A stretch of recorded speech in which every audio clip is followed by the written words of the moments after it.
Interesting story share করি।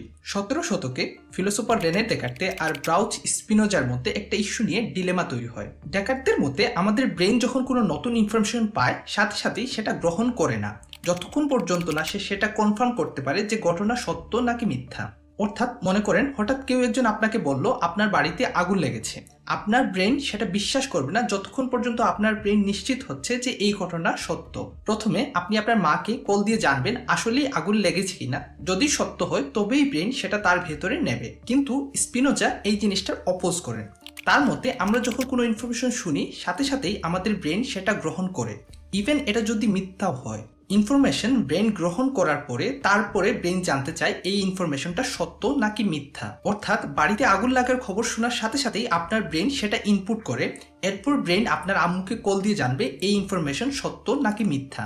এবং এই জিনিসটার জন্য আমাদের ব্রেইনের একটা ডিফারেন্ট পার্ট কাজ করে। আধুনিক যুগে এসে এটা জানা যায় যে স্পিনোজাই ঠিক ছিলেন। আমাদের ব্রেন যে কোনো ইনফরমেশন শোনার সাথে সাথেই সেটা গ্রহণ করে, এটা সত্য নাকি মিথ্যা সেইটা পরে চেক করে, যার ফলে ঘটনা মিথ্যা হলেও আফটার এফেক্ট থেকে যায়। এই জন্য জায়নিস্টদের একটা বিখ্যাত থিওরি আছে, একটা মিথ্যাকে বারবার সত্য বললে মানুষ সেটাকে সত্য হিসাবে ধরে নেয়। এইটার কিন্তু একটা বড় প্রবলেম আমাদের দেশে দেখা দিচ্ছে। আমাদের দেশে মোটামুটি সবাই এখন ইন্টারনেট ইউজার, একদম গ্রামের চাচারাও ইউটিউবের ভিডিও দেখেন, আর এই ভিডিওগুলো বেশি ভিউ পাওয়ার আশায় অতিমাত্রায় ভুয়া খবর প্রচার করে, যেমন ক্রিকেট ফিল্ডে অমুক খেলোয়াড় তমুক খেলোয়াড়কে মেরেই ফেললো। এখন এগুলা দেখার পর চাচাদের ব্রেন সেটা অবশ্যই নিয়ে নেয়, কিন্তু এরপর এটা সত্য নাকি মিথ্যা সেটা চেক করার মতো টেকনোলজিক্যাল নলেজ চাচাদের থাকে না, ফলে তারা সহজেই মিস ইনফরমেশন গিলে খায়। তাদের সাথে কথা বললে এমন জিনিসের গল্প আপনাকে শোনাবে আপনি নিজেই তবদা খেয়ে যাবেন। যারা ঈদ বোনাস পেতে চাও এই ভিডিওটা শেয়ার করে ফলো করে দাও। অবশ্যই ফলো করা লাগবে, ফলো না করলে কিন্তু ঈদ বোনাস পাবে না। দ্বিতীয়ত, একটা মিস ইনফরমেশন জানার পর